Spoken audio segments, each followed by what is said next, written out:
Hi guys, this is Donald Ephraim coming to you from the kingdom of God here on earth. So this is also the land of my captivity. So one day I woke up, and I like to say that when this happens, it's the voice of the Lord come unto me saying that. That's my take. Okay, it's my take on it. So back when I was still working, over a period of time, often in the morning, 3:30 or so, because that's what time I would wake up to start getting ready to get to work. Get up, pray, go to the gym. But before then, I would always read. Get uh, 2 to 4 chapters, depending on the length of the chapters of the Bible. And I would read. And I started in Genesis, and I was reading all the way through. And I did this 5 years in a row. And so one morning I woke up and I heard this voice. And when I hear this voice, it's a combination of three things. It's a vision, which I call an image. It's an image. I see something. And then it's a message, and it's a feeling. Typically those three things, and they all come at once. Now I can hear the words that are being said in the message, just like you hear me talking right now. And it said, Don, you're living in the land of your captivity. But as I say, it all comes at once. It just hits me at once, and I can see an image, I can hear the message. It's a message, and I can hear the words, and I have these feelings that go along with it. And that woke me up, really. It changed my perspective about my life at that point. And that was, I'd have to say, a good 5 or so years, maybe even longer, that it hit me that I'm still living in the land of my captivity. And it changed my whole view of my life and day-to-day activities, what I'm doing, what I'm trying to accomplish. Why is it so difficult to accomplish? I'm trying to fit in and, what we call integrate and assimilate. And it made sense. It's like, how are you trying to integrate and assimilate into a culture that's rejecting you on a daily basis because this is not your land. This is not your. Now, I understand for all those of you who go, yeah, we're here first. I got that. I'm not missing that piece. Okay, I'm an Ephraim. Okay, now that might be one of the reasons why my family and so many Ephraims that are in the United States still retain that name Ephraim. Okay, because every person that I've ever met that was Jewish always asked me, how'd you get that name? And so, of course, my answer is my daddy. But anyway, the bottom line is, and I also found Ephraims in Nigeria. I know what you're thinking. Hey, some slave probably named master named Ephraim. No, Ephraims are still in Nigeria. They're indigenous to the nation of Nigeria. They're there. Lots of them. They're there. And when I inquired, the only response I got back is that we're a royal family and a nation. And it's like, whoa, okay. So but anyway, it hit me. It's like, wow, I'm trying to assimilate into something that I don't even belong. Yeah, I was born and raised here, and as a black man, I life has just been what it's been, right? But it made a lot of sense, and it helped me alter my activities, my goals, my passions, my desires, my push to, and dreams and wishes and plans and all that stuff. It's like, oh, I don't want to live there. I know people don't want me there. I don't want to fight with people. I don't want to eat there. Those people don't want me there. But it makes sense. You walk into a place, restaurant, store, whatever. Nobody's saying nothing to you. Why? They don't want you there. It's like they don't want me there. Now, if I go to a restaurant and I walk in some place to be seated, and right, and I don't hear from them in 10 seconds, like, hello, how you doing? I'll be with you in a moment. Some acknowledgement, whether physical or verbal.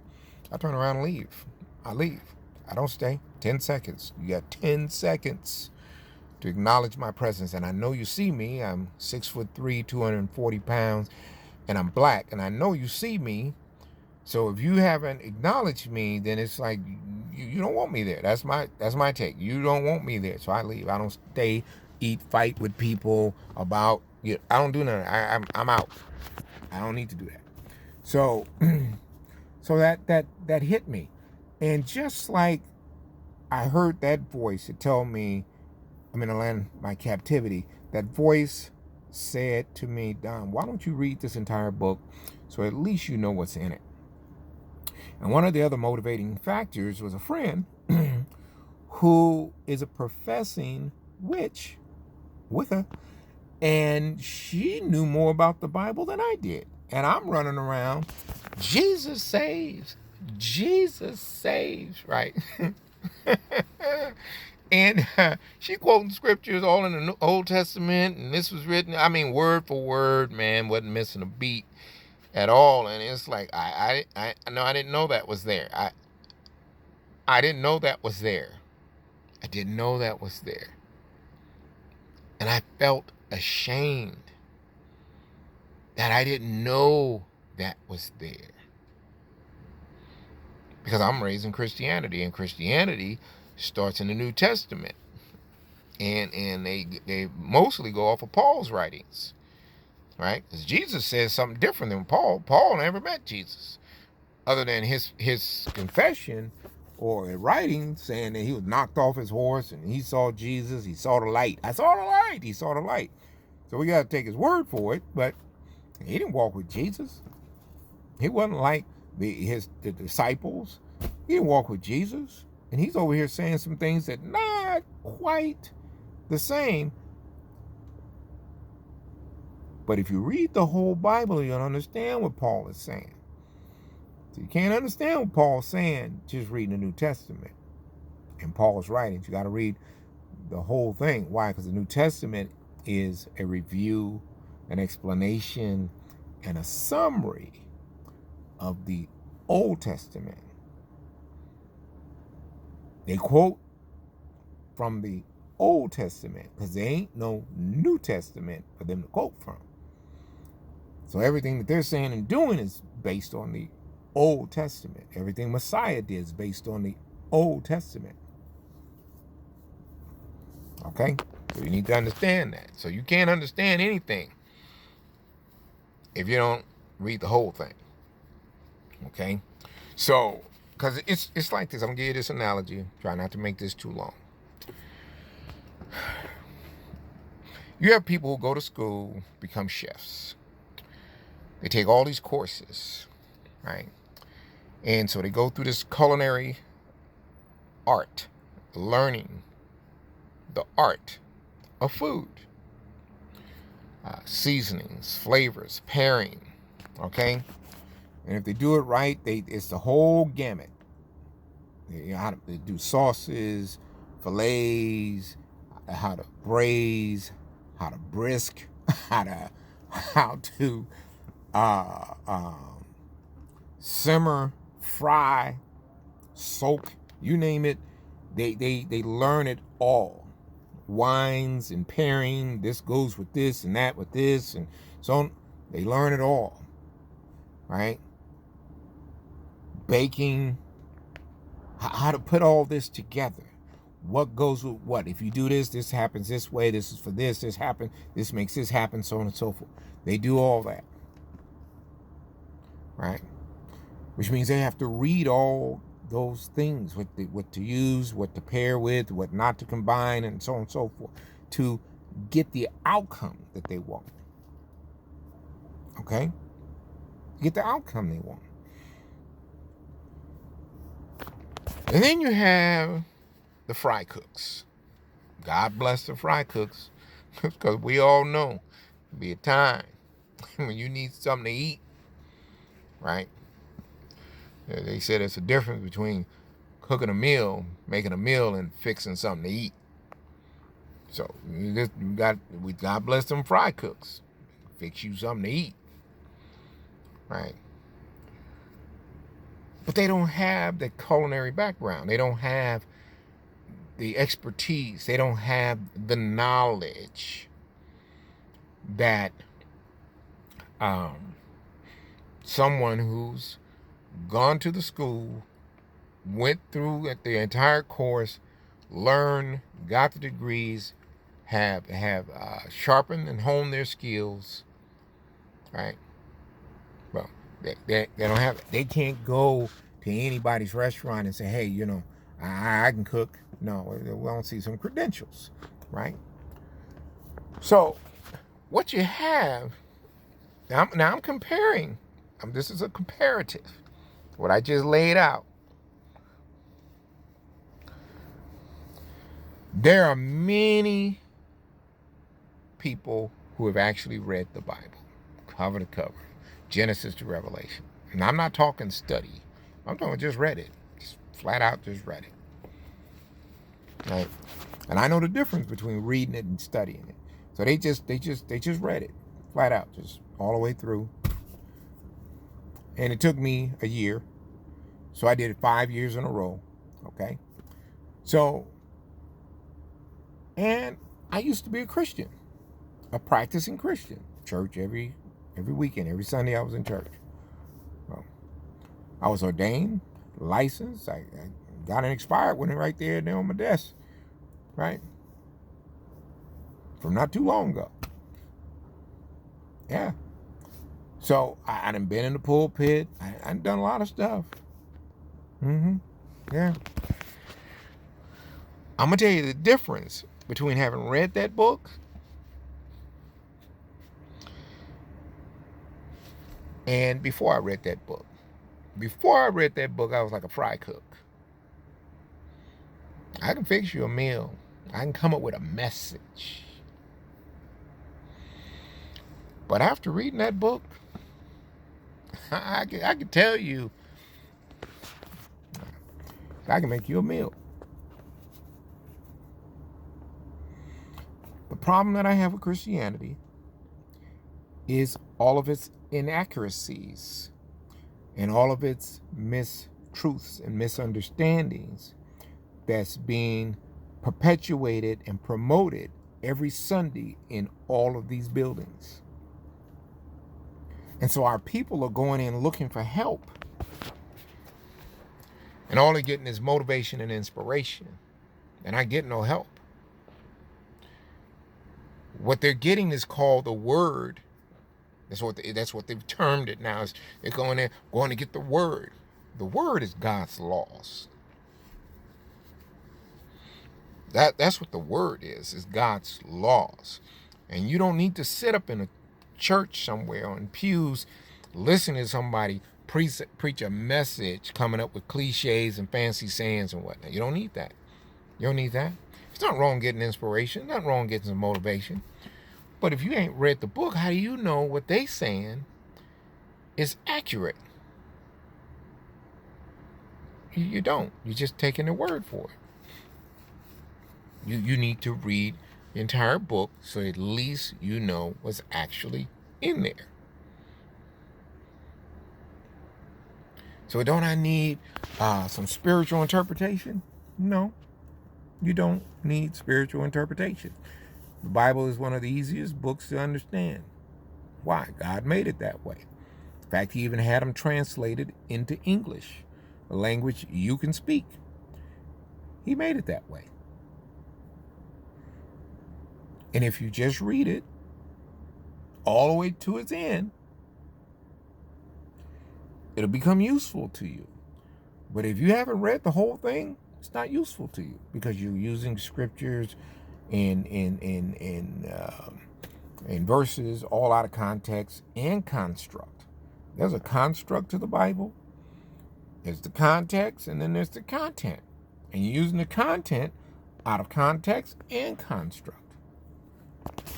So, I would encourage you to read the whole thing. You know, just as a new year, it's not too late to get started and be finished by the end of the year.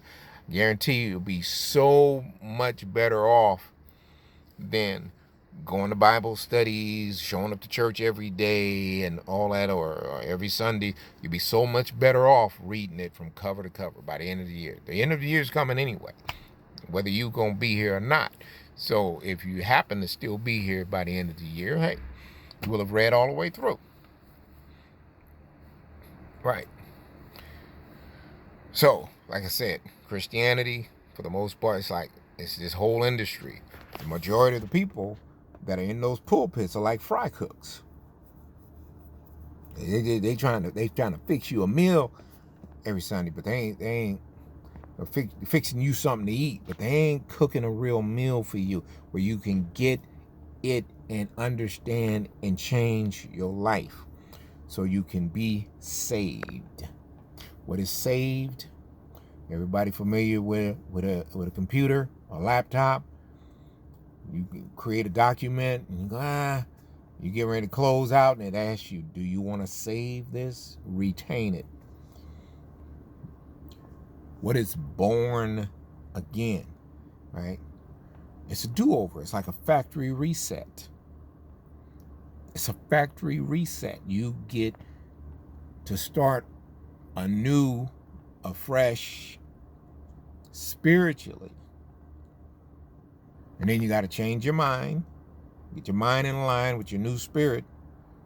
Clean, washed clean, right? And then you got to change them actions and behaviors to go along with it. And what are you going to do different? Well, if you read the Word of God, His laws, His statutes, His ordinances, that's what you do different. I know they saying, oh, that was nailed to the cross. Well, the Word was nailed to the cross. Jesus is the Word in the flesh. He was nailed to the cross. But He didn't come to abolish it. It ain't gone away. He came to ratify it in blood. It's how you sign something. Back in the day, you don't have no ink. You take you do a little cut in your hand or finger, and you take your blood and you sign the document approving this. That's what He did. He didn't come to abolish it. He said, I didn't come to abolish it. I came to fulfill it. He came to authenticate. He came to show you this is what it looks like to live by God's word, His laws. That's what He did. And if you do it that way, He says, so let me show you what happens when you live that way and you die. You get resurrected. You get saved so that you can be restored. Because when you save a document, you can restore it. Mm-hmm. But if you don't get saved, you're going to get deleted. We'll never see you or hear from you no more in the hereafter. Now, I believe in the hereafter, right?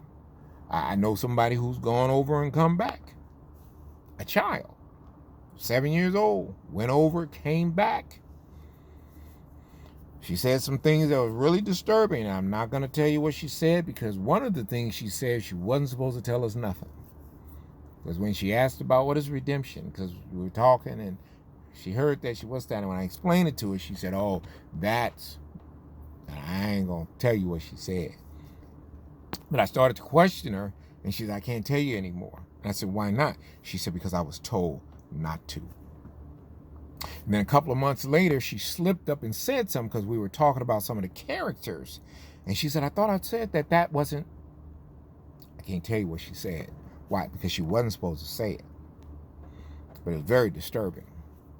So I want you people to read. Please read. Please read. Please read it for yourself, so you know that the person that's up there in the pulpit talking about they called of the Lord and they ordained to preach the gospel, and they up there saying any and every and all kinds of things that just make you feel good. But then you got to come back and ask God for forgiveness again, and ask God for forgiveness again, and ask God for forgiveness again, and ask God for forgiveness again. You don't want to do that. No, you don't have to live like that. So in another video, I'm gonna tell you what how you get forgiven, because the way they keep telling you, too many of you gonna show up and they're gonna wheel out this big wagon full of unforgiven sins, and you're gonna say, I thought I asked you to forgive me. And he said, no, we heard you. But it don't work like that. So that's why you got to read everything, because Jesus explains it. It's all explained in the Old Testament. God has a whole bunch of rules that he wants you to follow. And then you over here thinking that you understand Paul's writings, and you're saved by grace and by faith and all that stuff. That's cool. Grace ain't new. Faith ain't new. Righteousness isn't new. That was all in the Old Testament, right? Grace is just time. Mercy is the warning, right? I told you you owe me X number of dollars. That's the warning. That's mercy telling you, right? You got a bill. Grace is you got 30 days to pay it. Everybody's familiar with a grace period. It's due on the 1st to get you to the 15th. Or it's due on the 1st to get you to the 5th. That's the grace period. That's grace. That's just time to get your act together. You almost said it. It's time for you to get your act together. But the warning is mercy. I'm going to say this and I'm gone. I know people believe that there's lots of ways to get to heaven. I know people believe that. There's lots of ways to get to heaven. The Bible don't say that. It talks about two. One that's broad and wide, with a whole bunch of folks walking on that. All those different ways to try and get there. But he said it lead to destruction. And then there's the straight and narrow. Yeah, that one leads to life. Okay? So don't buy into that. We all on a path, different paths to get there. Don't be deceived by that. Now, I can't prove there's a God. I can't prove there's a God. All this stuff I'm saying might be for naught. But I tell you this, the last time I closed my eyes and there is one, and I open my eyes up on the other side, I ain't gonna be disappointed or upset or hot needing a glass of ice water. This is Donald Lee from Kingdomology.